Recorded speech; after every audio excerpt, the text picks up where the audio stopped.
Greetings, hello, and welcome to the next video in my series on cruising Alaska, tips for my journey. This is video 3, and in this one we are going to focus on getting around using rideshare versus taxis. If you're not familiar with rideshare, the most common rideshare companies are Lyft and Uber. I used both on my journeys. I had various results with them.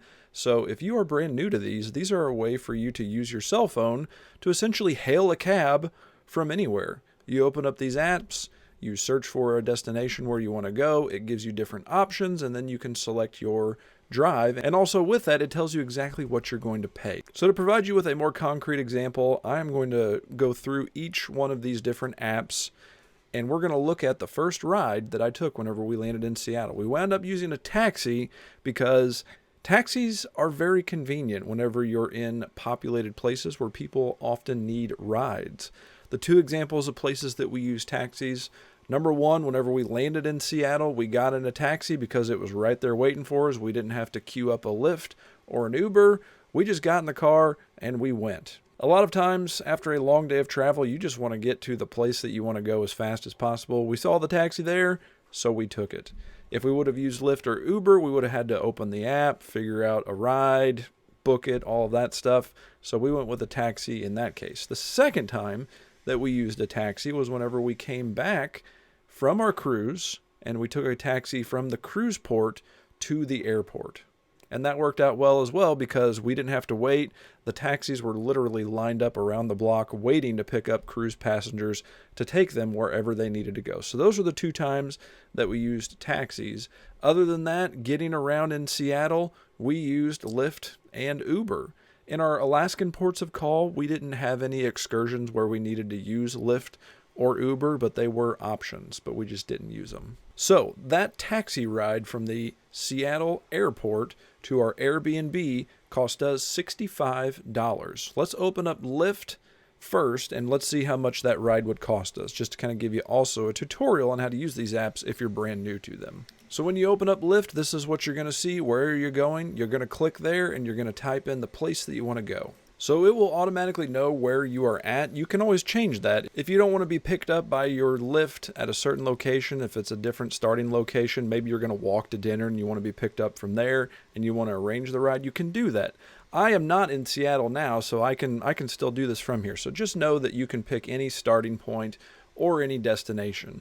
So our starting point is going to be the airport. Our destination is going to be the address of the Airbnb. Then I'm going to hit enter. Because Lyft is utilized an awful lot in a location like an airport, it already knows the most common place where people get picked up for a Lyft ride.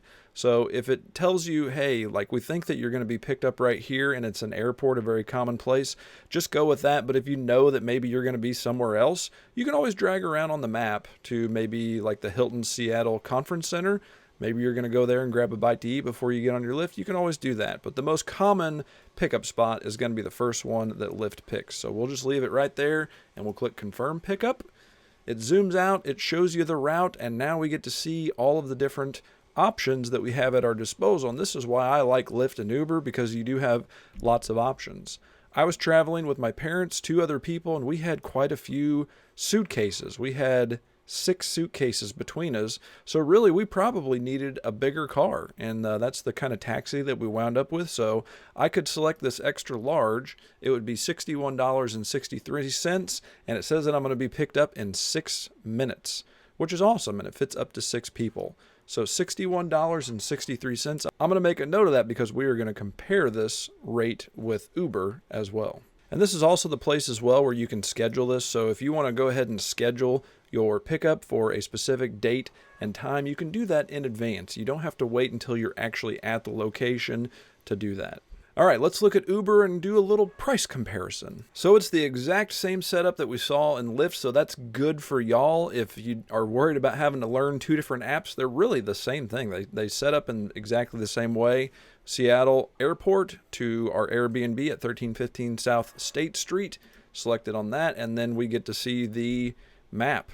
And an Uber XL is going to cost us $68, but it's going to be to us in 2 minutes versus 6 minutes for the Lyft. The Lyft was $61.63, so that's a savings of a little bit over $7. I found that this was very consistent, that Lyft tended to be quite a bit cheaper. There was one time whenever we went from our Airbnb to the downtown area that it was a $25 difference. That adds up quickly whenever you're talking about ride shares. So have both of these apps. It's very easy to price compare very quickly. This took just a matter of minutes to kind of figure out which one of these rideshare options was going to be a little bit quicker. So again, if we wanted to select the XL, there it is, $68. It's good for groups up to 6, and it's the exact same thing. The schedule button is right down there below. If you want to be picked up at a different time, you certainly can. Now, one thing that Uber has that Lyft doesn't have is the ability to get food. There is this thing called Uber Eats. We utilized Uber Eats one time whenever we got into town in Seattle. We had this gentleman right here. He brought us some delicious tacos, and they were very expensive. This was the place that we wound up getting them from, Carmelo's Tacos. Very delicious. It was $84 for some tacos. So you pay quite a bit for that. Let me see if I can bring up my receipt to show you. Perfect. Here is our receipt. So that's another nice thing, is that you don't have to keep track of receipts. They get saved right in the app for you. We ordered a quesadilla, an asada quesadilla, and another quesadilla, chips and queso, and 1 medium Coke. Check out the subtotal there. That's important. That's $56. If I were to go to the restaurant and pick it up, that's what it would cost me. But then you get all of these wonderful fees and taxes because of Uber Eats. And the total wound up being $83.84 because mostly of that service fee, $15 service fee. Ouch. So it is very convenient. It's very nice to have food delivered hot and fresh to your humble abode and to be able to do it right from your Uber app. That's pretty cool. Just from the home screen, you can just go into Eats and search for food that's around you.